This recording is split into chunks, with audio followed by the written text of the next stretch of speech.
Hello, welcome back to another exciting episode of YOML, Year of Magical Learning. Today we're on book 79, and I think this one may be a little bit something you can relate, Chris. So, I'll let you talk about it. Yeah. Do you know anything about this book, by the way? I don't. We talked about it before. Yeah. So. Yeah, we did. We talked about it, but yeah, okay. So the book today is Extremely Loud and Incredibly Close by the author Jonathan Safran Foer. I think it's Four. And this book is about, actually, they turned it into a movie, I think, with Tom Hanks, maybe in like the mid 2000s when this came out. So this was a really big hit novel. I remember seeing the previews for it. I never saw the movie actually, but I remember seeing the previews for it. What's the name of the movie? You remember? It's called Extremely Loud and Incredibly Close. The Oh, movie really? is. Okay. So it was based off of this book, obviously. Right. And the 9/11 was still pretty raw. Mm-hmm. I don't want to see a story about a kid that lost their dad in 9/11. Like I just didn't. It didn't feel like it was something I really wanted to go. I'm not exactly sure how I even stumbled upon this book, to be honest with you. I don't know what made me want to read this one. I can't even remember the origins of how I found this, but for some weird reason I did, and here we are. But the book is about this young 9-year-old. His name is Oskar Schell, and he has embarked on an urgent secret mission that'll take him to the 5 boroughs in New York. His goal is to find this lock that matches this mysterious key that belonged to his dad, who died in the World Trade Center on September 11th. So Oscar basically goes around. He has autism, or he's on the autistic scale as well, or spectrum, or whatever you call it. He's very smart, very bright. It's hard to describe Oscar as a character, but he's very witty, smart, and bright, and determined as well. He follows the rules, but he's okay with breaking them sometimes if he can find like loopholes around it using rationality and things like that. One day he was searching, and he was just sad, searching through his dad's closet and some of his old stuff, and he found this old key, and he was like in his dad's tuxedo or whatever that he had hung over this chair in his parents' closet that he was supposed to be wearing in the next couple of days or something like that. He had never seen this before. He wondered what it went to. So he used to do all these puzzles and things and games with his dad where they would like have these kind of adventures together. So it's almost like this is an unfinished game, right? It's an unfinished game. Exactly. So this was, he thought at least maybe his dad was leaving him a clue for something, and this was like just another game that his dad wanted to, like his last game that his dad wanted to play with him. So this was like a really important thing for Oscar. He spent the whole book going around all the 5 boroughs trying to find the key, or find the lock that fit the key and solve the puzzle. But the whole entire time that he was doing this, obviously he was,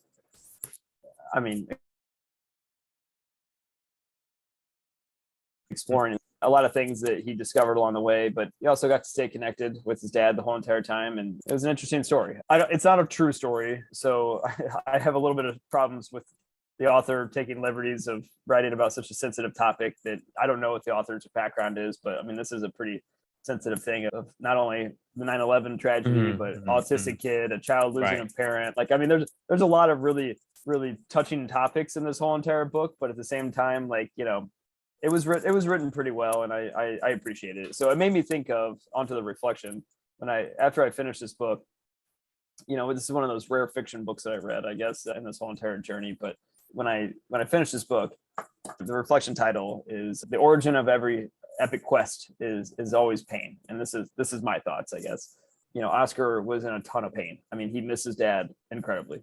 It was, I can't even imagine what it must be like to lose a parent when you're 9 years old, and such a tragedy like that. That's something that I don't want to imagine. And I've seen it on the other side of it. I've lost a child. I can't imagine what it would be like to be a 9-year-old and have your dad tragically pass away in such a visibly striking thing in the city you live in, and a traumatic event that everybody kind of felt, I don't know if that's the right word, the ramifications from, I guess, and not just in your own city, but in the world. That would be incredibly hard, right? This poor little guy, when he found this key, he started this epic quest on this hunt for his dad. I felt like a kindred spirit with Oscar the whole entire time as he was going through this journey, because as you know, this whole Year of Magical Learning journey is like my own quest. It's my own quest to stay connected to my daughter. I don't have some key that I found that she left me, but what I did have is, her values that she left me. And I've been, searching for, the next value that I can find from my daughter, and, spend time with her and stay connected with her. These things really matter to me. So as I got thinking more and more and more on this whole entire topic, started making me think about, like, how does an epic quest like Oscar's start? How does the quest that I'm on, how does these things start? And for me, I always go back to pain is the catalyst a lot of times for these epic quests that get launched in people's lives, because pain is just so powerful, and it's something that you seared into your brain. I wrote it in this reflection, like if you could distill down happiness into its purest form, into a drug or something like that, and give it to me every single day, I still don't think it would be as powerful as what I feel every single day when I wake up to go, keep going on my quest.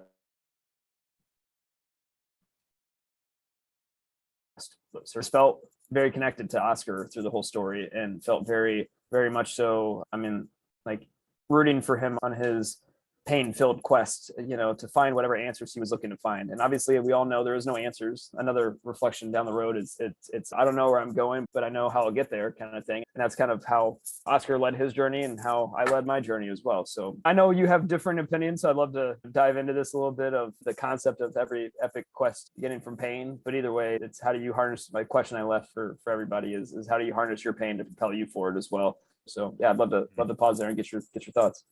Yeah, so I think you and I have differences in terms of our perceptions on pain, but I've seen a different view of pain today. And now hearing you talking about the pain, I think for me, in a way, I agree, but I think I need to clarify what pain is. And to me, the pain that most of what you're describing, which is only now that I'm able to decipher between the two, which is the physical pain and the emotional pain, the mental pain. I think the mental pain is to me is what you're talking about. Yes. Yeah. Right. 100%, And so if you talk about mental pain, I wouldn't have any, I wouldn't have any disagreement with you on that. It's the physical pain that I say, well, you're talking about pain, right? Pain could be physical, could be mental, Sure. but I think if you only take the mental in your claim as, it helps you find purpose. It makes you be wanting to, like you said, it's much more powerful than any pill that anyone can give you. Yeah. And so I think the main point here is your emotional pain is the thing we're talking about, not any other pain. And I'm not sure how many other pains are there, but there's two kind of pain. One is physical and the other is mental, which is Sure. emotional, right? Yeah. And I think the emotional is what gets you the most.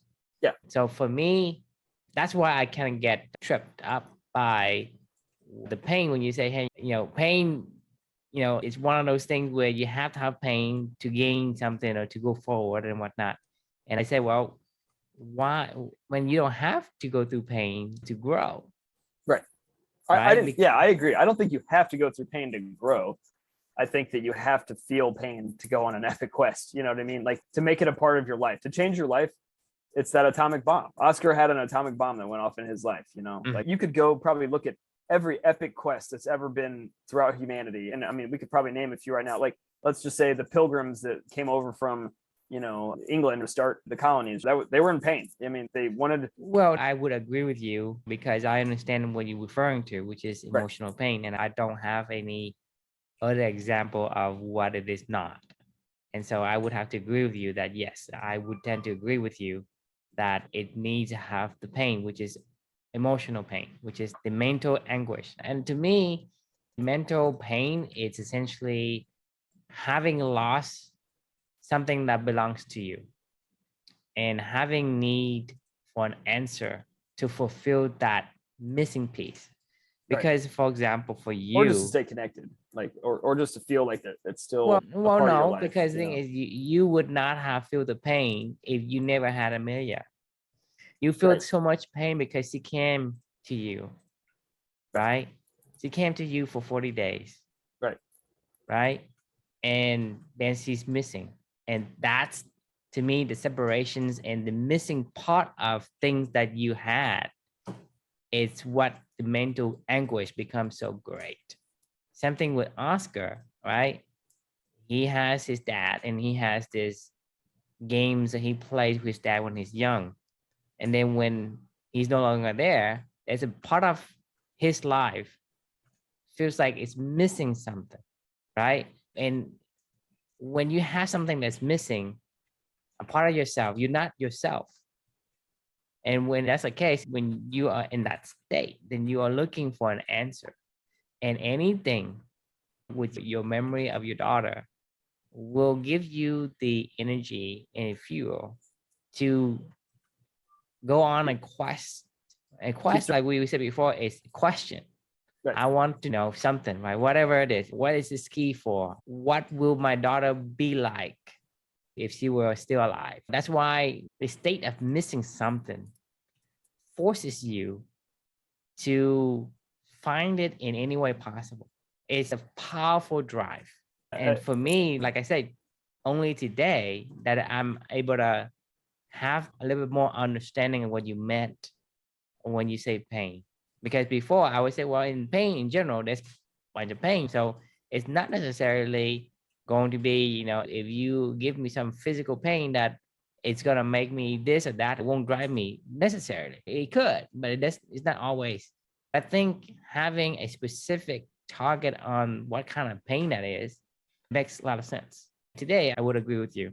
I can't find any other ways to say, well, not all the cases will actually matches up.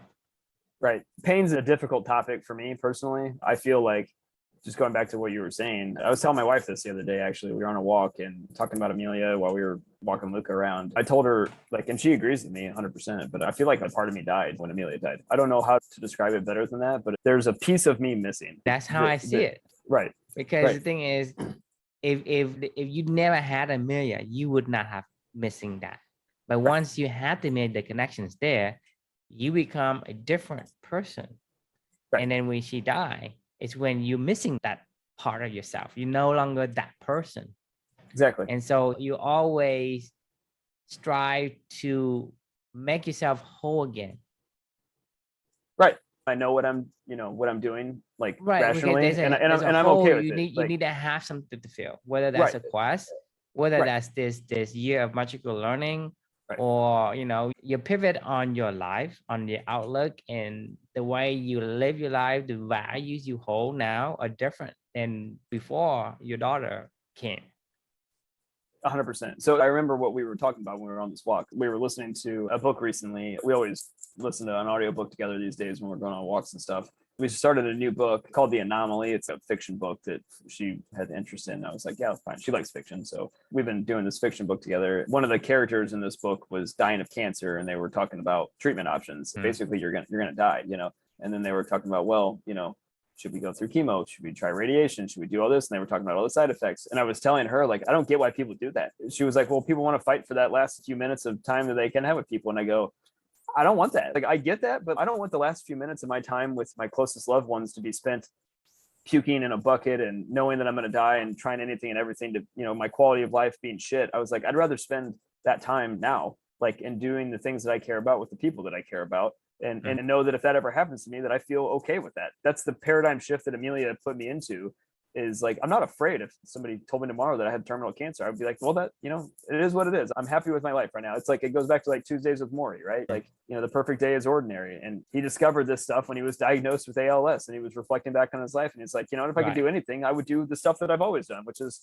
I feel happy doing this stuff with the people that I love to do it. I feel fulfilled, and I'm okay with that. I'm okay with what happens. We all die. This is not the perspective that I would have had before.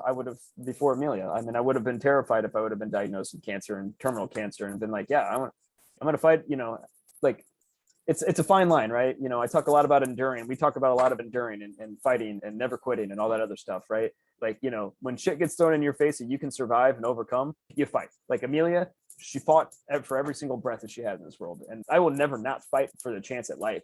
But if it's not possible, I'm going to make sure that I'm fighting for the chance to be fulfilled now in my life. When I feel good, when I feel healthy, when I feel like able to do the stuff that I can do and that I want to do it, I'm going to go do that stuff. Like, that's what living is to me, like, not, anything else. Right. Like, and I feel like if you do that, you don't have to worry about this kind of stuff going forward. I think you'll know what to do when the time comes. Right. It's almost like you rearranging your environment so that you don't feel the pain. Just because if you have terminal cancer and you say, I need to do chemo and all that, you go through all the pain and the worries of not missing out on time with your family. But if you rearrange your thinking, your mindset, it eases that pain, because you can say, well, I know that everybody's gonna die, and I'm okay with it because I can spend this time with the people I want to be with, and I'm gonna do the things that I want to do, and then worry about things that I don't have enough time to do that because I'm busy doing chemo. I'm busy trying Right. to prolong my life, right? Right. And so you going through like an anguish state, and knowing, because like you have already experienced the pain, and that pain allows you to gain a new perspective. And like I Correct. said, for me, like pain is, I'm not going to say, it doesn't propel you, it's one of the most powerful forces, but it's not the only forces. So, I mean, like I said, I can't give you other exceptions, but I think there are, there has to be other options. Be able to gain that perspective like you did, to say, well, if I have terminal cancer today, I can handle it. Right. It's not going to be painful for me. But for someone who isn't prepared, it's going to be a big deal. I mean, the world just collapsed, and they Right. go into this depressed state, and worry and scare, and everything that goes into their mind will go. Right. Yeah. Let me know when you come up with whatever the something more powerful than the pain is, because like Pain is certainly one of the most powerful, but I'm not saying that something agree. more powerful. I'm just saying, hey, it's not 100%. It could be like 90% or 80%, but not I 100%. agree. There are some other one, maybe smaller forces, but still, it's still a force nonetheless. I agree. I'm not saying that it's not out there. I'm just saying, like, let me know when let me know. This Let is me know what when it's you do. all about, right? It's Right. all about trying to trying to learn, trying to understand more and more. And as we like I said, today I understand a little bit more about what you meant, right? I didn't before, because before I kind of confused all the pain together, the mental pain and the physical pain together. But today I noticed that most of the thing you're talking about is not physical pain, but the No. mental pain, the emotional that No. goes, you're not Physically, I didn't. suffering Right. physically at all. No. Physically, I never suffered through this whole entire All right. And then that's event. that's the thing, is Yeah. that's what Right. I've learned today. Right. I mean, And like, it's kind of when I hear you going through this reflection, I say, well, I see a pattern today. All right. Yeah, yeah. he's talking about the emotional pain that he goes through, not the physical pain, which was not in my, didn't cross my mind before, because before I was, kind of lumping the two together. Right.